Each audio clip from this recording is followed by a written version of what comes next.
Apparently religion, particularly Christianity, doesn't encourage critical thinking. And today, I want us to talk about that. My name is Maseko and this channel is all about Jesus. If you are new here, please don't forget to hit that subscribe button. We're pushing to reach 20k subs and you can make that possible.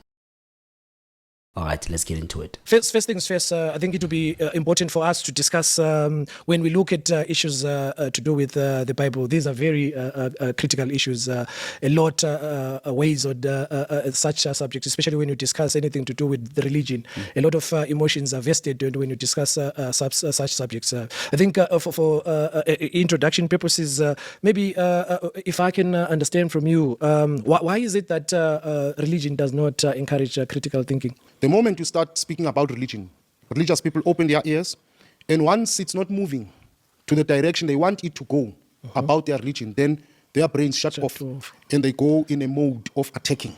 Then comes the insults. You are Satanism, you're devil worshipper, you are this and that and that. Religion has been at the forefront of our lives. Therefore, it is important to discuss religion. I'm going to the point where I want to explain that why we need to discuss it. Some you'll see under the comments, they will say, talk about your African spirituality and leave religion. It's the same as government. Government controls societies and countries. Every citizen must be involved in matters of government. And you can't say, I'm not a politician, I'm not interested in government. Government controls your life, your future, your children, your grandchildren. So religion has been in the forefront of controlling people's lives for many, many years. So it will also be hard to discuss our spirituality without involving religion. Religion is a system. Of course, it's a fact. It's a system that was created. And I spoke now that that began to control our lives.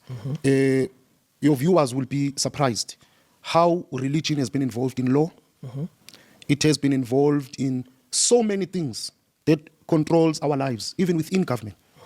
And because it's a system, it's meant for people to accept it, and it's meant for people to live by it, not outside of it. By religion, Dr. Radebe is speaking about Christianity. This brings us to an interesting point where I want us to discuss the impact and the significance that religion, quote-unquote Christianity, has played in the world. If we are to accuse Christianity of controlling people by comparing it to government, then we need to consider its footprint in the world. The claim that religion, again quote-unquote Christianity, has solely been a mechanism used to enforce control over people's lives is a one-dimensional perspective that overlooks the complexity of history and the profound contributions Christianity has made to humanity's progress. First point I want to touch on is the influence of Christianity on modern-day science. Christianity has been foundational in the development of modern-day science. Early scientists believed that the universe was governed by rational laws established by a creator, inspiring them to investigate it. Francis Bacon, the father of the scientific method, was a devout Christian. He believed that science was a way to glorify God by understanding his creation. Johannes Kepler, a pioneering astronomer, once said these words: "The chief aim of all investigations of the external world should be to discover the rational order and harmony which has been imposed on it by God." Some of the brilliant things Christianity did for the modern day science includes the Big Bang Theory, with the concept being proposed by Georges Lemaitre, a Catholic priest and physicist. He described the universe as expanding from the primeval atom, which was later called the Big Bang. Lemaitre's belief in a creator inspired his view that the universe had a beginning, aligning with both scientific evidence and biblical creation. This was helpful in helping us understand the complexity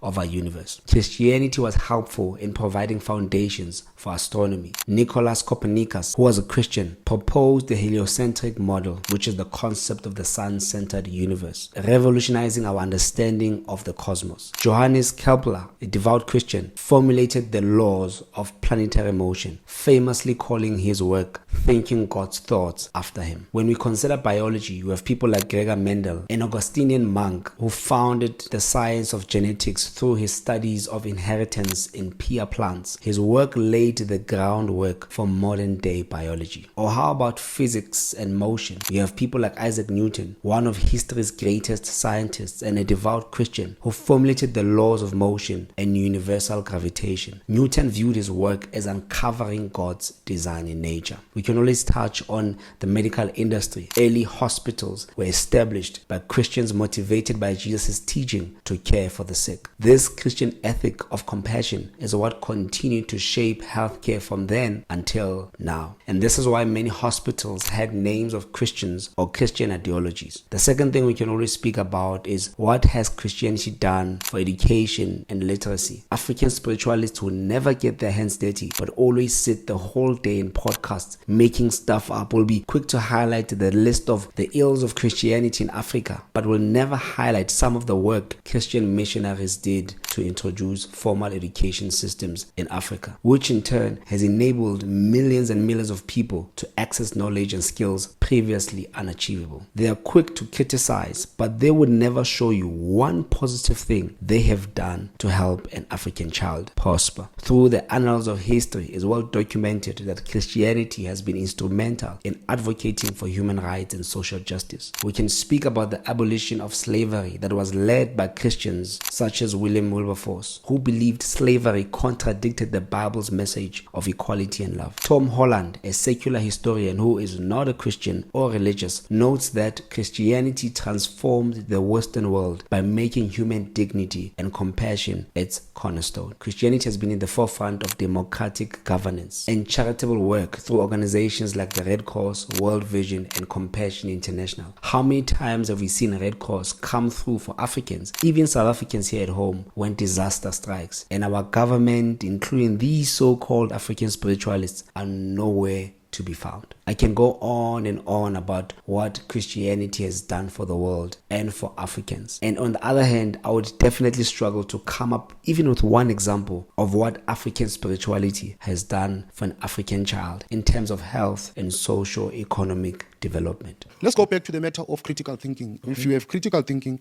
your thought process is wide. Right. But when you are following a particular system, you should not have a wide thought process. Your thoughts must just revolve around that particular system. Yeah. If you want to broaden this from spirituality and religion and broaden it to governments, you'll talk about dictators, etc., who create systems that people should not be brought. You'll talk about dictators whose countries ban particular journalism, etc., because if those citizens begin to see the world, then they'll understand that no, here we are being oppressed, etc., So they have to control the narrative. That's what religion is. It has to control. So you can't have critical thinking in such a system. All your thinking and your thoughts must evolve around that particular religion. And that's why you'll see in religion, not only does it not encourage critical thinking, it does not encourage research outside of the religion. Yes. For an example, as a researcher yourself, you'll note that religious people, if you can debate with them on matters of research about matters of religion and spirituality, you'll note that most of the time, religious people, their research will always go back to the very Bible that is in question. Yes. Right? And some flimsy archaeologists or some flimsy people who have been bought. Because again, there are instances that there were professionals who were bought in order to support particular religions. So religion cannot then encourage critical thinking, because if it does, let me tell you now, many will leave religion. If religion doesn't encourage critical thinking, then Dr. Radebe is not a critical thinker, because his doctorate was afforded to him by the same religion he criticizes. Christianity not only welcomes critical thinking, but it thrives on critical thought. Some of the brilliant minds to ever walk on this earth and still walk on this earth are devout Christians. Christianity has more educated people who are thought leaders and specialists in their respective fields. I would struggle to say the same for African spirituality. If I had an essay assignment I needed to submit and can only choose between Umaponga, Dr. Radebe, or my 6-month-old daughter to write and submit it for me, I'm trusting my 6-month-old daughter to help me out all day long. The Bible in itself encourages rational thinking amongst believers. 2 Timothy 2 verse 15 does say, study to show show thyself approved unto God, a workman that needeth not to be ashamed,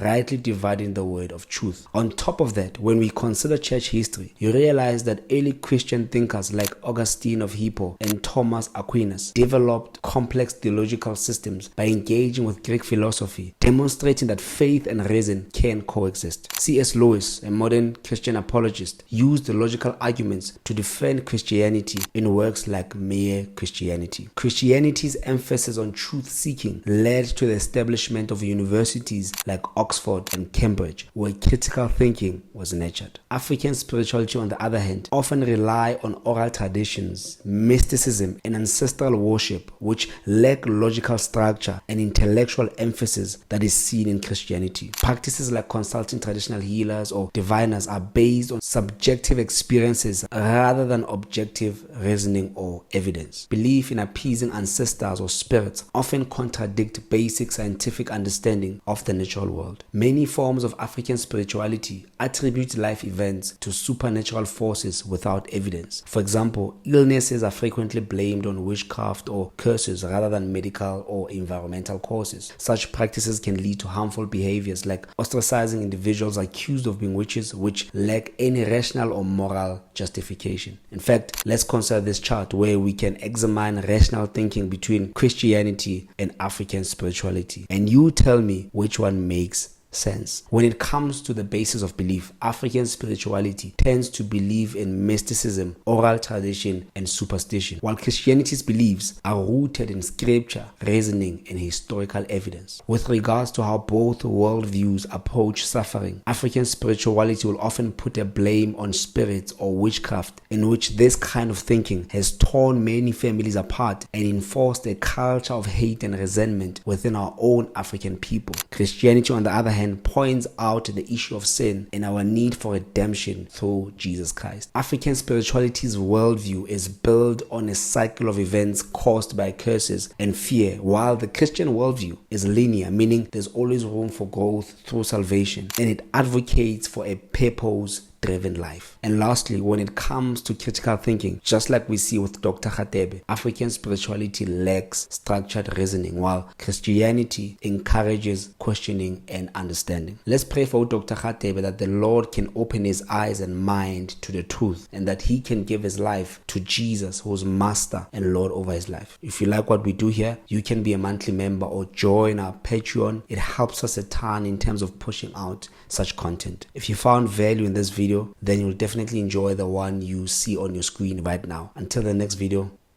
grace and peace.